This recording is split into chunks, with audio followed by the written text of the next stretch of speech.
Yes, we're going to get into the present and forward thinking element of this particular presentation, and I hope you bear with me. We're going to look at now, what does all of this stuff that our celebration of Black History Month say about our identity in this country as Black people? Yeah, what is identity?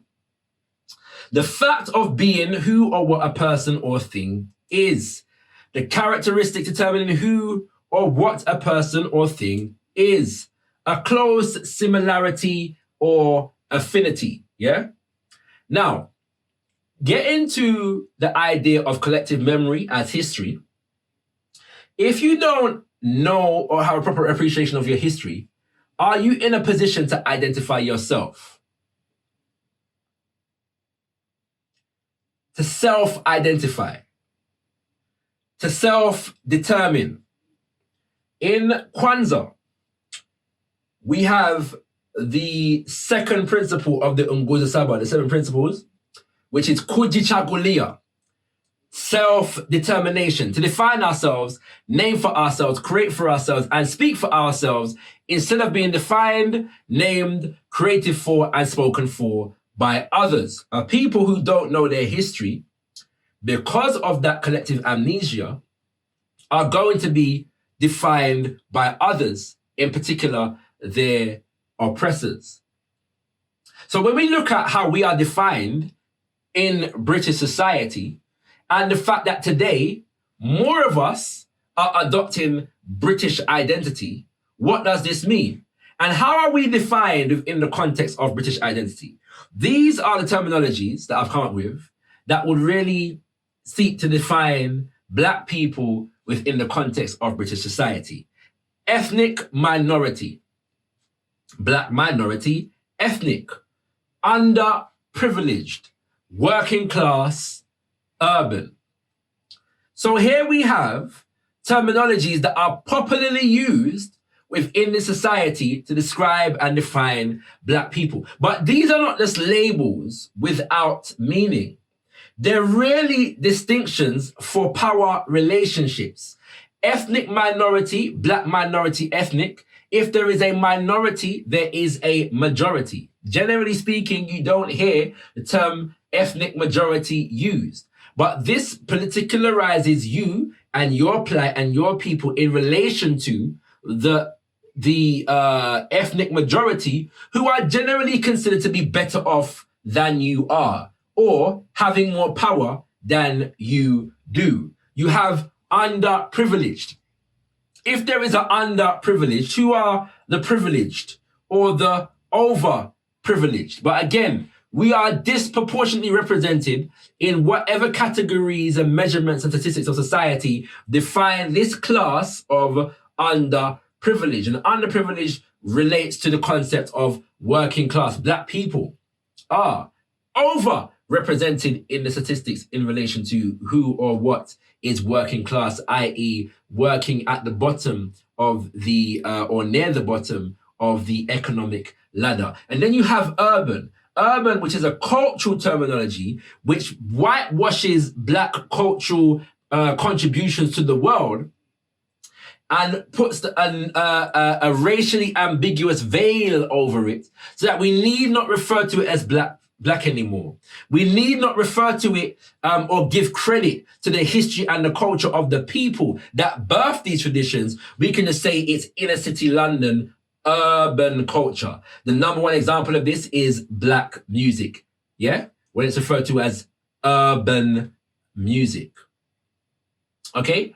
So in a sense, adopting the British identity rips us from a knowledge of ourselves as a people. It in fact perpetuates collective cultural amnesia and keeps us locked in this unequal power differential between us and the dominant of this society. The questions that we have to ask are, is that the case? Yeah, I'm putting that forward that it is the case.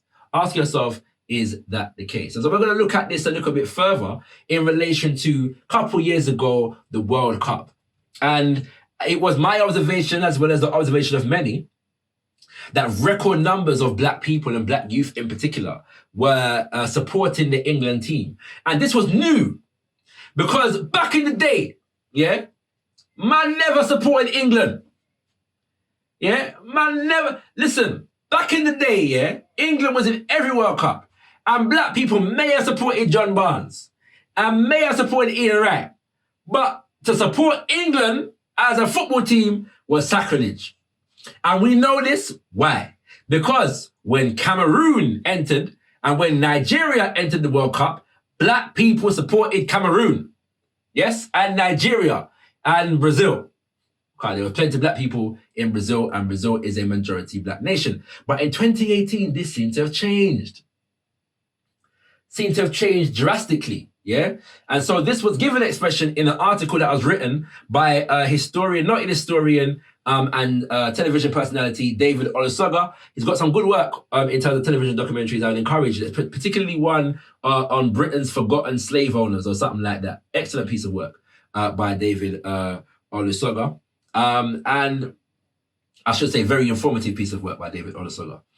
And in the article for The Guardian entitled Gareth Southgate's England team reflects the best of us, it feels good to embrace them, David Olusoga says, for black and Asian people of my generation, the England team and the cross of St. George were once ingredients of a toxic broth. For decades, a minority of England fans brought the nation and the national team into disrepute, bringing violence both to foreign streets and immigrant communities at home. The banner that fluttered above many of these ugly scenes was the flag of St. George. Yeah, he's correct. Many of my parent generation and grandparent generation can speak to these things, and some, to a lesser degree, my generation. In the 90s, however, it wasn't just St. George's flag, it was the Union Jack. Yeah, the National Front used to wave the Union Jack, yeah, the flag of Britain, not just England, in their racist attacks against black people. Okay? He goes on. Such violence and abuse have not completely gone away, but in recent years, those memories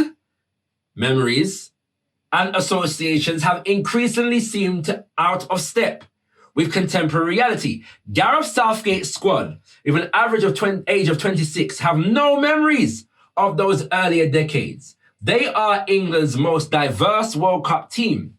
11 of the 23-man squad are black or mixed race, and that diversity runs deeper beyond so-called visible minorities. Harry Kane, for example, is of Irish descent, yeah? Now, we feel that we can support the England team because more of the England team is mandem, yeah? But ask yourself the question. But in recent years, those memories of being brutalized by white racists carrying the Union Jack and St. George's Cross and associations have increasingly seemed out of step with contemporary reality. I'll come back to the question I was going to ask. Let's continue to read. In this glorious summer, we find ourselves with a young, diverse, dynamic team who evidently like one another and are led by an inspirational manager. He, in turn, is supported by a backroom staff made up of intelligent and inspirational professionals, such as the psychologist Dr. Pippa Grange, the woman being credited with helping England win their first penalty shootout in a World Cup. A new professionalism and a new culture has been forged under St. George's flag that flutters over England's training camp, St. George's Park, near Derby. So, because more of the England squad is mandem, we as black people in Britain feel more embraced into British society, feel more British, and thereby feel more English. But as David Olusoga says here, a lot of this is predicated upon the fact that the younger generation have no memory of what their elder generations faced at the hands of those who wave these flags as symbols of hatred, discrimination, and oppression. So my question is that a good thing? Is it a good thing that collective amnesia has allowed us as black people in Britain to embrace the British flag and the English flag? Why do we consider that to be a sign of progress? That the younger generation don't know what this flag means to their parents and their grandparents. And if we celebrate collective amnesia, what are we producing in the future? Are we preparing our children to be able to function properly and perceive potential danger in the future if we're encouraging collective amnesia or forgetfulness of our past just a generation or two ago in our children? These are the questions that we have to ask. And I'm suggesting that that this kind of reasoning, yes, comes from a lack of appreciation for the true value and the true purpose of history. And that's where we're going to go next.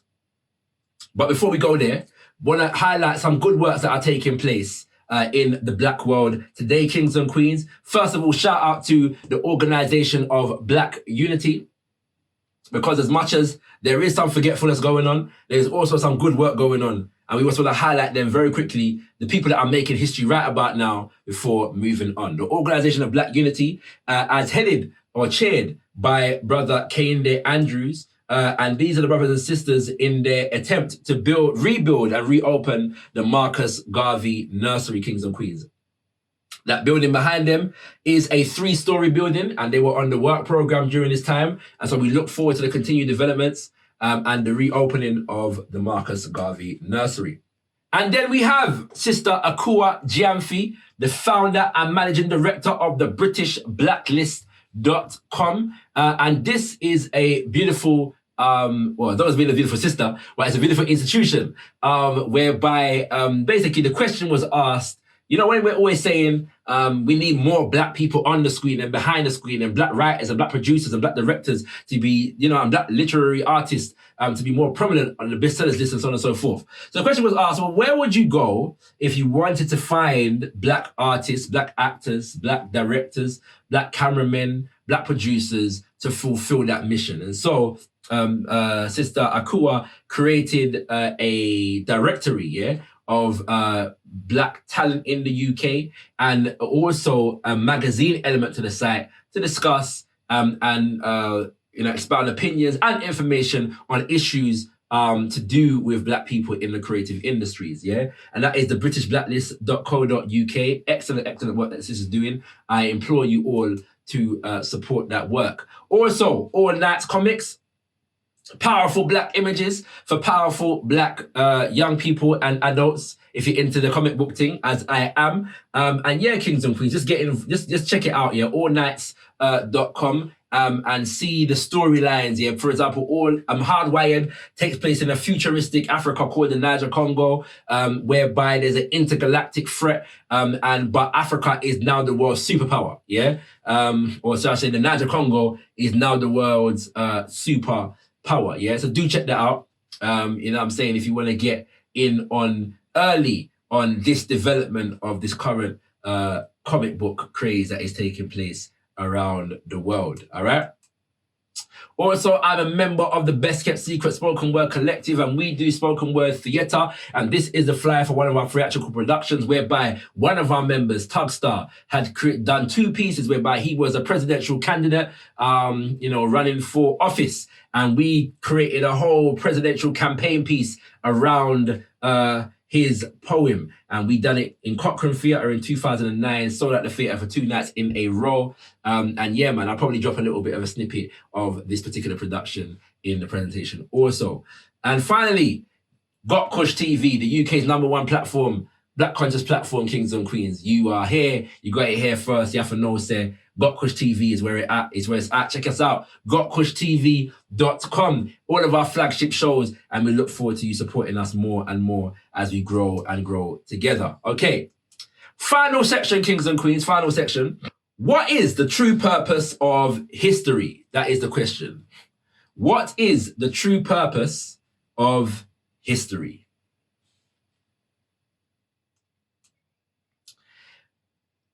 To begin, we're going to go to a great book, one that I kind of come back to and read every now and then, by a Baba Chinwezu, yeah? From Nigeria, currently lives in Ghana, and it's called Decolonizing the African Mind. And he's speaking here on the role of history for a people. And he says, the possibility of history providing cultural therapy for development has been remarked upon by Joseph Kizerbo, an African historian from Burkina Faso. History, he says, can play the same role as the psychoanalyst, as long as we don't know how to explain certain events, certain behavior which exists today in the individual and collective planes. We will remain prisoners of our past because we don't understand it. If one doesn't understand his history, even his own private history, he can cultivate complexes, believing, for example, that one is damned. The dark Africa, the dark continent, yeah? History allows us to understand who we are. If one doesn't know who one is, one can't know what one wants to become. I think that the almost exclusive role of history is to lay down this fundamental base for development. Baba Chinwezu continues, following the line of thought expressed above, I have come to believe that our past, by the tasks it implicitly sets for us, is a compass to our future. We've come back to this compass idea again, kings and queens. I have come to believe that our past, by the tasks it implicitly sets for us, is a compass to our future. That a map of our past is the pathfinder to our destiny. Thus, if we misread the map or consult an incorrect map, we will misdirect our efforts in shaping our future. So, considering this quote here, I was preeing the debates that have been continuous for the last few years in the UK around Brexit. And I noticed that the period of time that is referred to the most in Brexit debates is World War II. You hear statements like, this is the longest period of peace in European history. The longest period of peace, 70 years, yeah, since World War II, okay? And the development of the IMF, the World Bank, the European Union, yes, the World Trade Organization, the United Nations, and all of these institutions, okay? And so it occurred to me that when studying the history and development of the European Union, they developed principally because nations that have strong economic relationships and rely upon each other for economic relationships are less likely to go to war with each other. And so the breakup of the European Union began to concern these people because of the history of Europe. So it occurred to me that these people are still trying to solve the problems that came out of World War II. So I'm thinking, well, what was the condition of Black people during that same period? And in studying that condition, what tasks does a proper appreciation of that history implicitly set us in terms of charting our journey, our destiny into the future? And that's what we're going to explore for the remainder of this presentation. So we have this concept of Ma'at, yeah, which is an ancient Kemetu concept which relates to truth, justice, righteousness, harmony, balance, reciprocity, and order. And we were taken through this condition called the Ma'afa, yes, which, as Mama Marimba Annie, who you see pictured here, teaches us is the great disaster or the colossal destruction which brought us to a state of what is referred to as Isfet, a Kemetu terminology again, which is the opposite of ma'at. Ma'at is truth, isfet is lie. If ma'at is balance, isfet is imbalance. If ma'at is freedom and liberation, isfet is discrimination and oppression. And so, Mama Marimba Ani, yes, is teaching that we need to engage a process of ma'afa to counteract the process of ma'afa. And, we need to institute a process of sankofa, yes, to counteract the process of ma'afa. Sankofa being the akan or tree terminology, which means to go back and fetch, to return back to where you came from before going forward, yes? And going through the process of sankofa is going to restore us to ma'at, truth, justice, balance, harmony, reciprocity, and order. So, we look at Africa in the early 1800s, is what you see pictured here. Yes, a few states, identifiable, but all of these maps were drawn by Europeans, okay? Now we're going to go forward and see Africa in 1914, I believe this map was taken.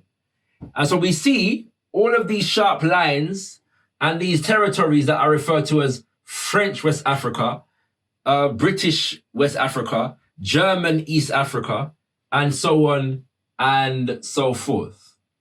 And the reason for this is that in 1887 and 1885, an event took place called the Berlin Conference, during which European nations, France, Belgium, Portugal, Spain, Germany, and Britain, and a couple others were there, had observer status, and one of those that is said to have had observer status is the United States of America, all sat round in Berlin in Germany at the invitation of Otto von Bismarck. And they carved up Africa and apportioned it among themselves and instituted the process of formal colonization of the African continent. This is the same context in which Baba Robin Walker earlier, was referring to when they decided they were not going to popularize certain aspects of African history, and in fact actively deny certain aspects of African history. And as a result, this is what Africa looks like today. 54 nations carved up and created by European colonizers to serve the interest of European colonizers. Yes? And because we are currently existing within nation states created by Europeans to serve their interests, it seems that these nation states are continuing to serve European interests to the detriment of African people. Yeah? Why is this? The Europeanized African, for his part, is overwhelmed by the fantastic achievements of industrial civilization. But having accepted the European propaganda that industrial civilization is a genetic property of its European pioneers, he fails to distinguish industrial civilization as a type from European civilization as an instance of the type. His desire for the former industrialization is therefore perverted into a wish to assimilate himself into the latter European culture, civilization, European culture, civilization.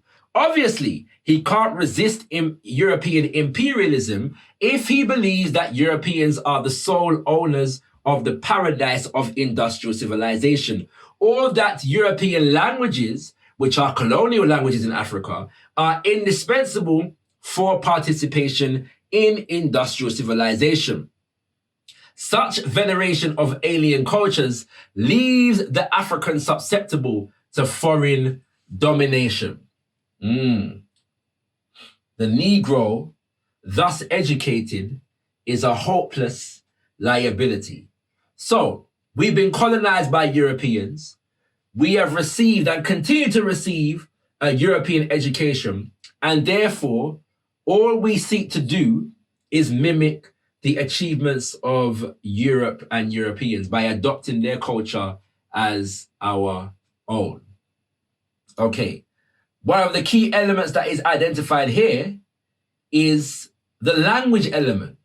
So how did we what was the process of getting us to laud European languages as the only languages that can facilitate higher development, culture, and civilization in today's world?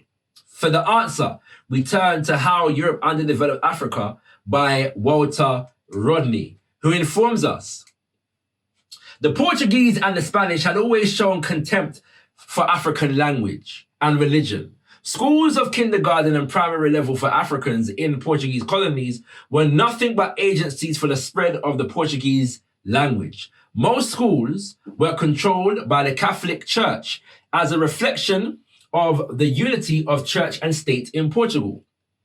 In the little-known Spanish colony of Guinea, the small amount of education given to Africans was based on eliminating the use of local languages. Agriculture was not carried on as a scientific industry. The production of cash crops in Africa was stimulated by the minimum expenditure on the part of the Europeans and with no infusion of new technology. Therefore, when educational advisors suggested agricultural education relevant to African needs, this meant no addition to African knowledge. Agriculture became an apology of a subject. So, we have a situation in which we have been colonized and the colonizer's language has been imposed upon us to facilitate our underdevelopment and their development. So could language and a focus on language and a proper understanding and appreciation of the history and language as it relates to African people be one of the keys for providing us a roadmap, fixing our clock and our compass so that we can find ourselves on the map of human geography and know our political and cultural time of day? Could language be one of the keys? Well, according to Professor Pt4, yes, it can. In the literature for his Pan-African literacy movement, it says thus. I'm not going to explain too much here. It's going to read, okay? Pt4 is launching a Pan-African literacy movement based on clustering dialects into 12 mutually understood written languages, thus increasing access to information, reducing government costs, and enhancing ties among formerly separated communities. Kwesi's goal is to harmonize dialects into mutually understandable languages, thereby creating economies of scale, yes, in teaching and learning literacy. Kwesi's groundbreaking research reveals that that 75 to 80% of all sub-Saharan Africans speak one of 12 root languages: Nguni, Soto, Tswana, Swahili, Amhara, Eastern into the clustine, Western into the clustine, Kitala, Hausa, Yoruba, Igbo, Bambara, Fulful, Oromo, and Berber. Dialects within each root grouping are mutually intelligible. The idea is timely in the Pan-African context because of the current shift away from written colonial languages as a basic building block of an educated citizenry. Kwesi's approach will create a new kind of literacy base, linguistically uniting people who live in different countries. For example, speakers of Be, a common root language in West Africa, would be able to communicate in writing with other native speakers in Nigeria, Benin, and Togo. Not going to expound too much, it's going to read, yeah? In Africa, we're defining the problem now, yeah? And he's going to explain how a proper understanding of African languages corrects certain fallacies regarding African history in today's world. In Africa, hundreds of written dialects masquerade as languages, isolating communities, impeding efforts to reach literacy, and reducing the range and scope of literacy's impact. Until recently, African governments had not been aware that these linguistic barriers were surmountable. They just accepted them. Thus, literacy efforts and investments have followed old colonial patterns, reinforcing these barriers without really understanding them.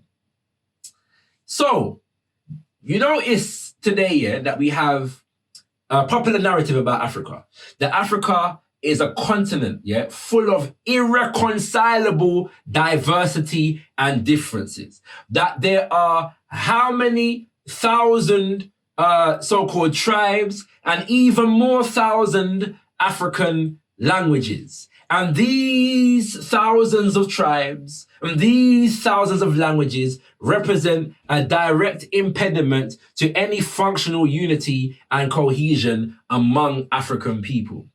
But based upon the research of Pt4, it would seem that that idea is based upon a false understanding of the history of these groups of people that are now called tribes. That the language enables us to correct that fallacy, yes? And also, not just to correct the fallacy of the existence of all of these tribes, right? But correct the fallacy that the existence of these different languages represents an impediment to proper functioning unity and coexistence, co-organizing, co-development, and all of these things, okay? To get around the problem, governments have relied heavily on European written languages. For example, the South African government declared 11 official languages in an attempt at inclusion, but this has created enormous difficulties with teaching literacy and translation costs. Kwesi asserts that the 11 languages are in fact dialects of 4 root languages. The problem continues. For instance, Zulu, Xhosa, Swati, Ndebele, Shangaan, Ngoni, Tumbaka, and Senga are 85% mutually intelligible as spoken languages, and all fall into the root group called Nguni. By creating a written form of Nguni, all these communities will have access to materials in their own language. That is also culturally sensitive. The impact of this unification has huge implications given the history of division between, for example, South Africa's Zulu and the Xhosa speaking people. It also means that groups in Tanzania, Malawi, and Zambia have access to the same materials since related languages are spoken in those areas, emphasizing the arbitrariness of the borders created by the colonial powers of the past. The strategy. Kwesi has demonstrated, let me just expound upon this a little piece, yeah? So we see, again, history, by the tasks it implicitly sets us, represents our roadmap to our destiny. So Baba Kwesi Pra, in analyzing African history and seeing where it has brought us to today, knows, yes, what his political and cultural time of day is. His cultural compass is pointing true north, and he realizes that this is a problem that we need to solve. But in a proper understanding of our history, pre-colonially, we find the solution to the problem. Therefore, we must restore the understanding and reignite the spark in the African to know that we can achieve this. Oh, you're seeing the linkages. The strategy. Kwesi has demonstrated the viability of his idea by piloting it with a family of languages called Be, spoken in Nigeria, Benin, Togo, and Ghana, Kwesi has produced a new orthography for Mbes mutually intelligible dialects so that all these speakers can have access to a common literature. One of the first effects of this project is that it reduced the perception of differences among the people who speak different dialects of Mbe. Kwesi has developed a cost-effective strategy to spread the idea of clustering dialects into common written languages by linking orthographers to governments and foreign donors. He is now taking the next step, convincing governments, international institutions, and civil society to buy into this process, beginning with schools and gradually encompassing all forms of written communications coming from the government. South Africa is already producing literacy training materials on HIV/AIDS, human rights, soil fertility, water, sanitation, and agriculture. Kwesi is leading donors to rethink both the continent as well as the scale of literacy-oriented projects. By improving accessibility, his work will facilitate information distribution to a significantly larger percentage of the population. Yes, indeed, kings and queens. So we're seeing the true purpose of history as exemplified by this example. So I'm suggesting to brothers and sisters that in the teaching of history to Black children, don't just teach great men and women of the past. Ask the question, what does this say about our history in the present?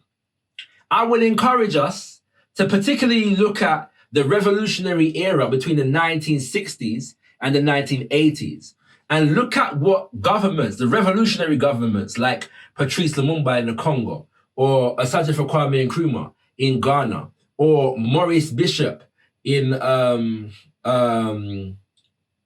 Grenada, Walter Rodney, in Guyana and Jamaica, and the movements that are revolved around these people, and so many more. What were they trying to achieve? Yes? What is the history and what exactly did they achieve? Were these achievements sustained from that generation until now? And if not, why not?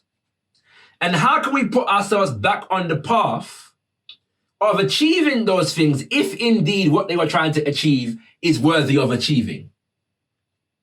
And I believe that we will find the roadmap to our destiny through a proper appreciation of that history. This presentation has been Black History Month is Dead ?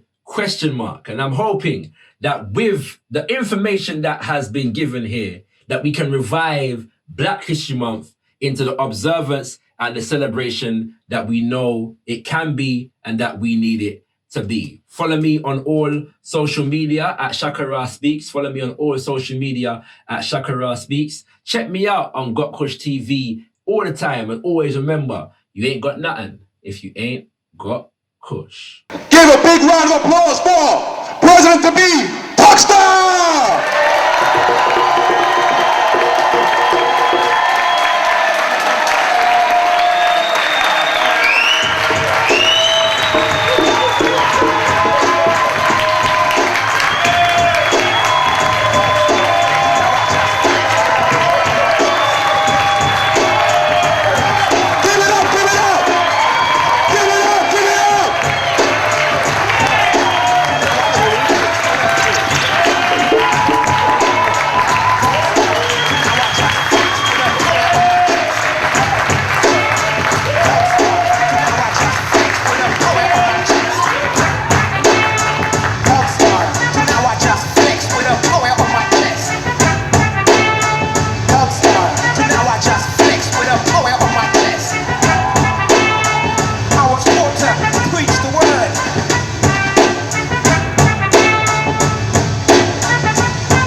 In the name of the Most High God, whom all praise is due forever, whether we refer to him as Jah, as Jesus, as God, Ma'u, Mu'ari, or Allah. We thank him for all our successes. We also thank him for our struggles. We want to give thanks to our ancestors for all that they've struggled, for all their successes and all their failures, whether they're based on the African continent, in Europe, Americas, or indeed here in the UK. Brothers and sisters, I know the questions that have been on your mind. They've been on my mind, wondering whether tomorrow may be a better day than yesterday, whether our continent can ever find a way forward, whether our situation here in the West can ever find a better future. I know those questions. And I do believe that we've been given the solutions to these questions. But I don't think it's an accident that we find ourselves here in this time, in this period, in this year. But a question we need to ask ourselves is whether our spirits feel free, whether our soul is doing what it's been instructed to do, or whether we've locked ourselves up in 9 to 5s and having our spirits gone to waste. And I know that when we go forward with some of these solutions, to some they may be extreme or uncomfortable, but our condition is very extreme and even more uncomfortable. And as we go forward, we understand we may find obstacles, and those obstacles may come from people who look like me, and those obstacles may not.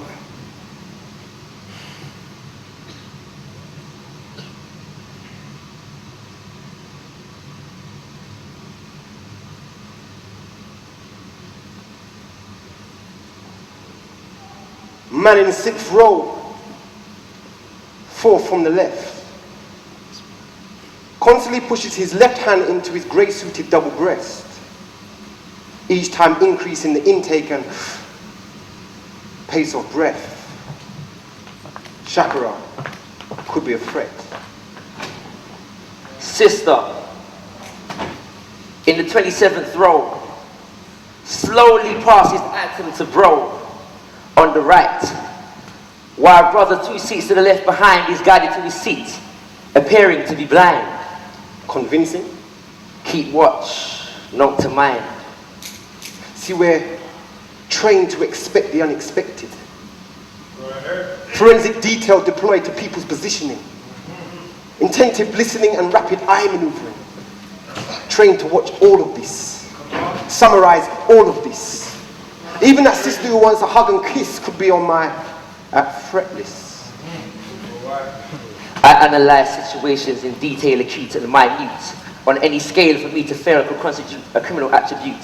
For I have a role in this plight, requiring exceptional vision in and foresight. I view actions and patterns of actions and calculate like a sum to predict outcome. With precision, mathematical and scientific. The cap is worn by whoever would fit it, and woe be to thee who would draw for that card. For if you sneeze too hard, I see through the facade and clock all with whom you've parred. See, they're all connected by intrinsic strings, interwoven deep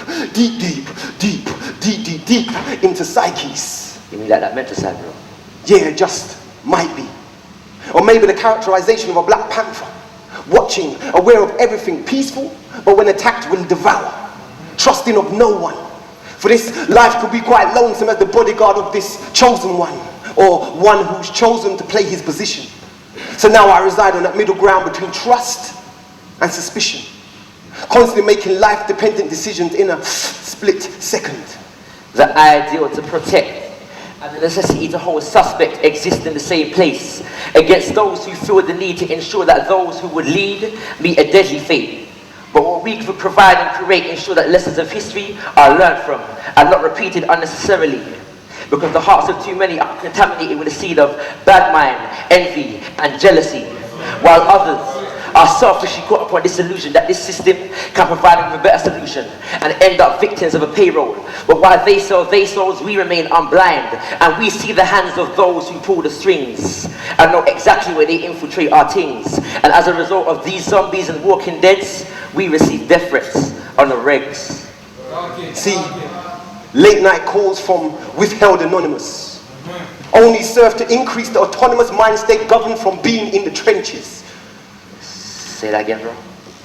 Alright, well, in other words, the fact that I receive daily death threats only strengthen my resolve.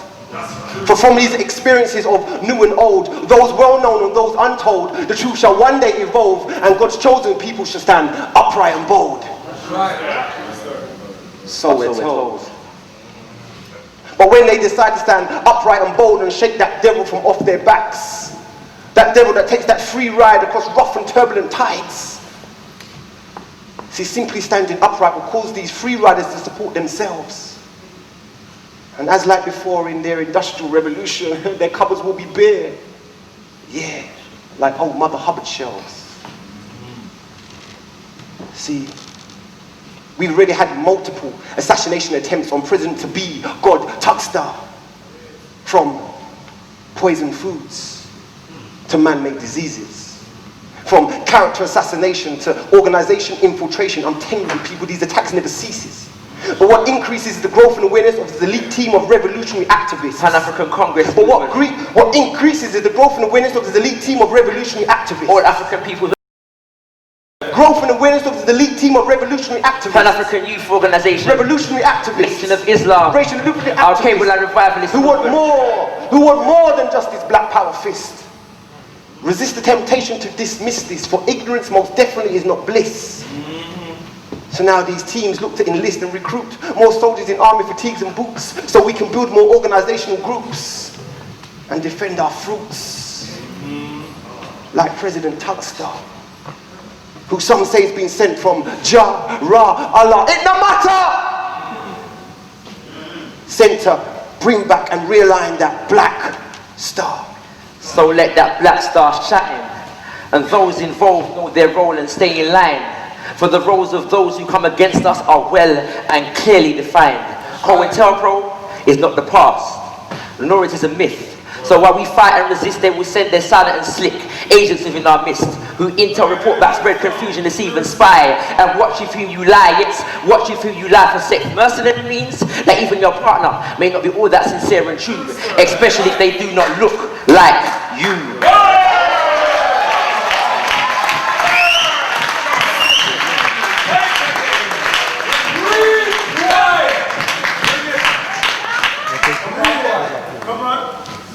Not all agents are paid, but the effect is still the same, with egotistical mavericks and loose cannons in the game. So even disrespect can be a threat, the effect of which is only subject to how low they're prepared to go and to what effect. But my role is to protect, and I hold no regrets, for if freedom is the goal, even my last breath is no object. See, I'll stake my life for this. For this is my life, and my life is this. See, some say, why do you risk your life to save this man? And I say, I risk my life to save this man, for this man is risking his to save mine. And we are so deficient of time. We are so deficient of time. We are no, so. Bro. There's no time to repeat that line. Because we are so deficient of time. Find your duty in life, for I've already found mine. This burden carry of this ancestral bloodline. Genetic, kinetic history flows in this temple of God, never far from the overstanding of that which is greater than mankind. See, I truly am my brother's keeper and will defend his honor until the end of time. Until which time I will be redeployed to the source and work again for the divine. So if none else, I will be that one. Dedicated with dedication to this dedicated one. Forget running for election. This is a stance for freedom. A stance to resurrect and get lifted higher. So for those who wish to stop the rise of this black messiah, try. But you're going to have to come through me first.